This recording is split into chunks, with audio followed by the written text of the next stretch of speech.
Let's go to Rochester, New York on the great WHAM. Trevor, welcome to the program. You're on the Savage Nation. Hey, Doctor. My wife and I have been trying to eat healthier and that sort of thing. One of the things that we've looked into a lot is the issue of GMOs and GMO labeling, and I find myself in support of GMO labeling, but I also consider myself to be pretty conservative. It seems like kind of a polarizing issue, like, it is a polarizing issue, and let's cut to the chase on genetically modified organisms, because that's what GMO means. First of all, many people don't even understand that prior to the laboratory modification through GMOs, or the creation of a genetically modified organism using recombinant DNA, there was hybridization. Plants have been modified, animals have been hybridized for centuries. There's almost nothing that hasn't been modified in the food chain.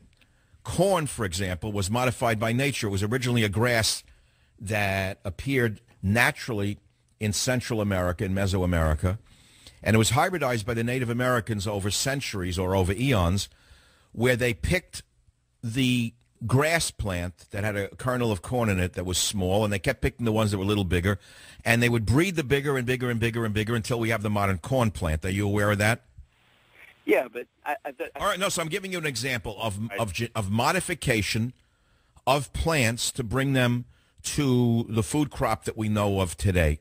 So now we're going to the next stage of modifying plants, rather than, let's say, taking a cherry tree and trying to make a cherry tree by hybridizing it with another species of a hardier cherry tree with a redder cherry, etc., and so on. Tomatoes have been hybridized for the redder, rounded tomato, and now, of course, the laboratories are trying to do it through GMOs. So what's the problem?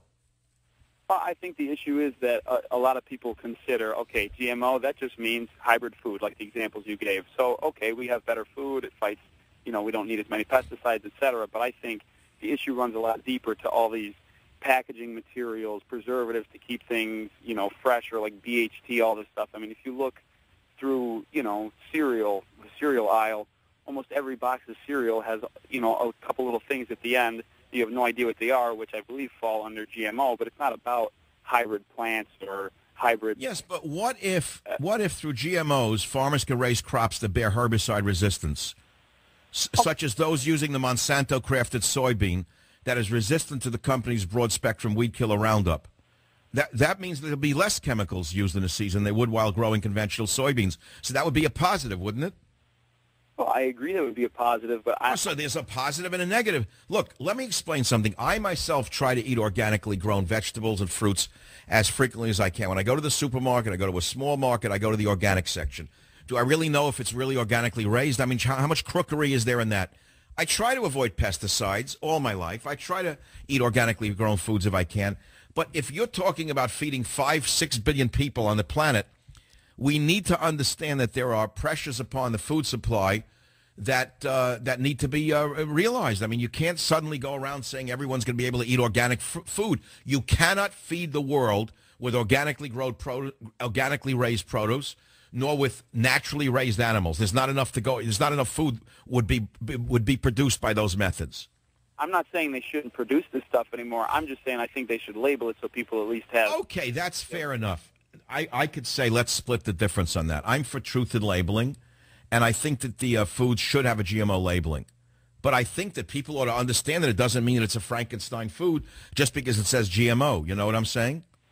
Sure. And I mean, the thing is, you know Americans as well as I do. I mean, they can already read the ingredients labels, whether it says GMO or not. And by the way, most scientists believe that genetically modifying plants is completely natural. Geneticists say it couldn't be more natural because plants and animals genetically modify themselves all the time. That's the basis of evolution. We've been genetically modifying plants and animals for millennia. That's the basis of animal husbandry and agriculture. So to manipulate a single mustard species, you can produce broccoli, Brussels sprouts, and cabbage. That was all done naturally. Look, I know a lot more than I'm able to say right now, and I'm reluctant to have people get panicked now about this like they did about genetically grown rice, which, by the way, saved the world, the third world, from starvation.